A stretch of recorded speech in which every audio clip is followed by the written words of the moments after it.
नमस्ते दोस्तों, कैसे हैं आप सब। आशा करता हूँ आप सब बढ़िया होंगे। आज के इस वीडियो में हम बात करेंगे ये अगर बिजनेस स्टार्ट करना है तो आपको ये सीक्रेट्स पता होने ज़रूरी है। नो योर बिजनेस, क्योंकि बिजनेस किन चीज़ों पर निर्भर करता है। पहला है, बिजनेस के लिए एक आइडिया होनी ज़रूरी है। दूसरी, क्रिएटिविटी चाहिए। उसके बाद कॉन्फिडेंस चाहिए, सपोर्ट चाहिए, करेज चाहिए और अंडरस्टैंडिंग ऑफ मार्केट चाहिए और बिजनेस फाइनेंस चाहिए। आइए एक एक देखते हैं। आइडिया होनी चाहिए। आपको बिजनेस कौन सा करना है, कैसे करना है, किस तरह का करना है, इसकी आपको कुछ आइडिया होनी ज़रूरी है, तभी तो आप बिजनेस कर पाएंगे। अगर आप कौन सा भी अगर बिजनेस कर रहे हो उसमें आप आपका एक्स फैक्टर ऐसा कौन सा लगाओगे, इसके लिए क्रिएटिविटी भी आपको ज़रूरी है। आप जो कर रहे हो वो अच्छा और परफेक्ट ही होगा, इसका आपको कॉन्फिडेंस होना ज़रूरी है। आपको फाइनेंशियली और मेंटली सपोर्ट होना बहुत ज़रूरी है। आपको करेज होना, आपके पास करेज होना भी बहुत मायने रखता है, क्योंकि आप अगर देखोगे तो आज बाहर बहुत सारे लोग ऐसे हैं कि उनको बिजनेस स्टार्ट करना है पर वो कर नहीं पाते, क्योंकि उनके पास सिर्फ करेज नहीं होता। अंडरस्टैंडिंग ऑफ मार्केट, आप कौन से एरिया में बिजनेस कर रहे हो, आपकी बिजनेस कहाँ पे चलने वाला है। यह अगर मैं ऐसे जगह पे बिजनेस करना चाहता हूँ कि वहाँ पे ये दुकान है ही नहीं, तो वो दुकान कितना चलेगा, इसका आपको अंडरस्टैंडिंग होना मैटर करता है। बिजनेस फाइनेंस का आपको थोड़ा बहुत नॉलेज होना ज़रूरी है और इसीलिए ये वीडियो में मैं आपको बहुत इन डिटेल में बताऊंगा कि आपका बिजनेस फाइनेंस आपको कैसे मैनेज करना है। आइए वीडियो को शुरुआत करते हैं। व्हाट इज़ बिजनेस फाइनेंस, मैं आपको बताऊं तो आपने आपके बिजनेस शुरुआत करने के लिए जो फंड लगाए हुए हैं और वो फंड कहाँ पे आपने इन्वेस्ट किया है, यानी आपने कहाँ किस जगह पे वो उसको निवेश किया है, इसे हम बिजनेस का फाइनेंस कहेंगे। what is the need of business finance, आपको बिजनेस फाइनेंस की नीड क्यों है। तो इसके लिए सबसे जो बेसिक जो लिस्ट होगी वो कुछ इस तरह होगी। To purchase asset, to purchase a raw material, to perform all other financial activities. तो ये ऑल अदर फाइनेंशियल एक्टिविटीज़ में क्या आएगा, इसमें आपका day to day sale purchase आने वाला है। आपने किसी को उधारी पे माल बेचा है तो वो आने वाला है।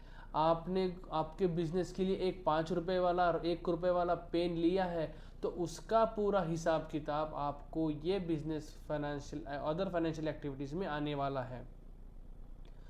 आपको एक बता दूं, अगर आपको बिजनेस करना है तो आपको आपके बिजनेस फाइनेंस में सबसे ज़्यादा पकड़ होनी ज़रूरी है।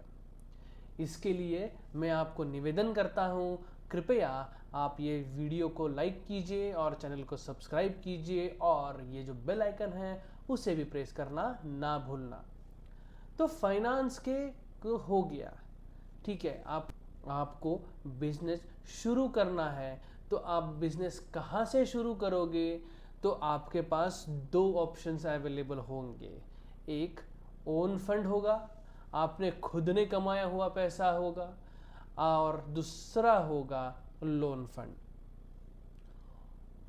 लोन फंड यानी आपके दोस्तों ने दिए हुए पैसे, आपके फैमिली ने आपके बिजनेस के लिए दिए हुए पैसे, आपने अगर बैंक लोन लिया है तो आपका वो बैंक लोन, और आपने कहीं से कुछ क्रेडिट पे पैसा उठाया है या क्रेडिट पे माल उठाया है तो वो जाएगा लोन फंड में। ओन फंड के बारे में अगर आपको एक इन डिटेल वीडियो चाहिए होगी तो वो भी आने वाली है, उसके लिए आप निश्चिंत हो जाइए। ये सब मिला के फैमिली, फ्रेंड्स, बैंक और क्रेडिट, ये कहीं से भी आप खुद का पैसा छोड़ के अगर किसी का भी पैसा आप लगाते हो तो आप ध्यान रखना, आप लोन फंड में जा रहे हो, ओन फंड में नहीं। तो आपके दिमाग में ये अगला सवाल आ सकता है कि कौन सा फंड बेटर है, लोन फंड बेटर है या ओन फंड बेटर है? तो इसका सिंपल भाषा में उत्तर ये है, कॉम्बिनेशन जो है वो सबसे बेस्ट होने वाला है। क्यों? क्योंकि यहाँ पे आपकी रिस्क जो है वो कम होने वाली है, ये ध्यान में रखना। अगर आपने कॉम्बिनेशन किया हुआ है, ओन फंड है और लोन फंड है, इसका कॉम्बिनेशन आपको बहुत कम रेट में मैक्सिमम आउटपुट जो है वो आपको देता है। आपको पास आपका ओन फंड का जो कैश है उसकी अवेलेबिलिटी आपके पास होने वाली है, ये ध्यान में रखना।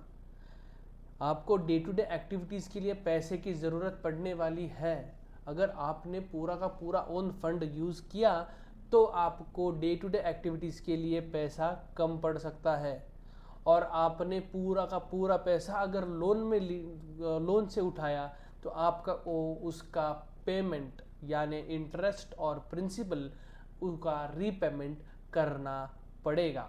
इसके लिए कॉम्बिनेशन जो है वो बहुत मैटर करेगा।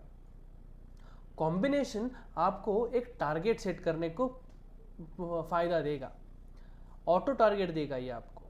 यानी अगर आपने कहीं से 1 लाख रुपए उठाए हुए हैं लोन पे और 1 लाख रुपए का ओन कंट्रीब्यूशन है, आपका वो बोला है जो सामने वाला बंदा है, आपको 12 महीने में मुझको ये अमाउंट 10-10 हज़ार पर महीने 20,000 रुपये उसका ब्याज होगा, तो आपको कम से कम 10,000 रुपया तो कमाना है।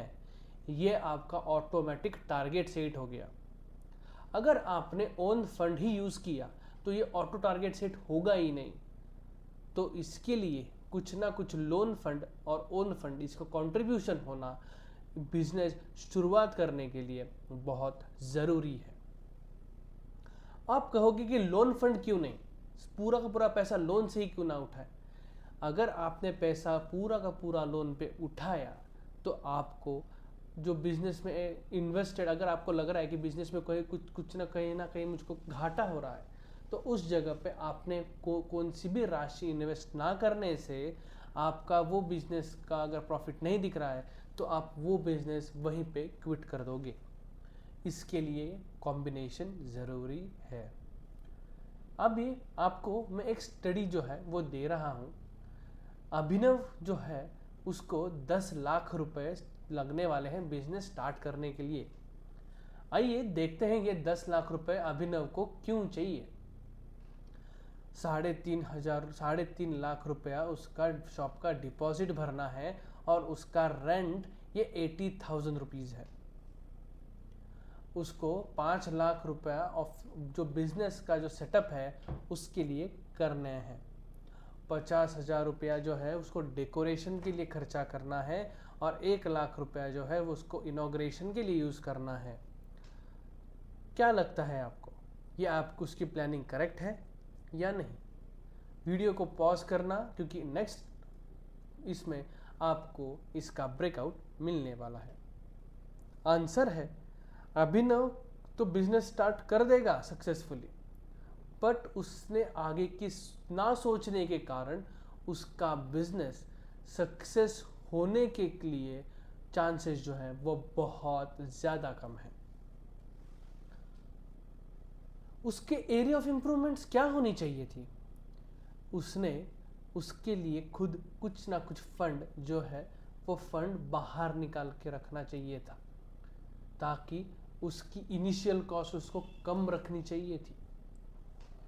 अगर उसने इनिशियल कॉस्ट कम रखा होता और उसने कुछ फंड सेफ में रखा होता तो इसका क्या इम्प्लीकेशंस आते, ये आपको पता चलेगा अपने नेक्स्ट टॉपिक में। करता हूँ मैं आपको ये वीडियो पसंद आई होगी। Thanks for watching.